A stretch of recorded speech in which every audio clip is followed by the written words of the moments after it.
అమ్మ షాప్ కి వెళ్ళి ఏం తీసుకురావాలి? 1/2 కేజీ మినప్పప్పు, ధూప్ స్టిక్, ఒత్తుల ప్యాకెట్లు, 2 అగ్గిపెట్లు, ఇంకంతే. అవి తీసుకొచ్చే. ఇంకేమైనా ఉంటే ఇప్పుడే చెప్పమ్మా, మళ్ళీ 10 సార్లు తిరగలేను.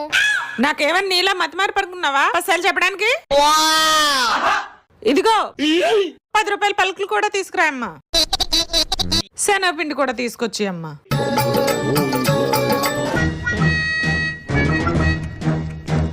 అమ్మా 5 రూపాయల అల్లం కూడా తీసుకొచ్చి అమ్మా. అన్ని ఒకసారి చెప్పొచ్చు కదా, బయటికి వచ్చి కరుస్తావేంటి? నాకేం వినిపించట్లేదు, తీసుకొచ్చి అమ్మా, తీసుకొచ్చి. కరివేపాకు మర్చిపోయినట్టున్నానే. మళ్ళీ వస్తుంది, ఇంకేం గుర్తొచ్చిందో. వెళ్ళిపోయినట్టుందే పాప. అమ్మను మించి దైవం ఉన్నదా, ఆత్మను మించి అద్దము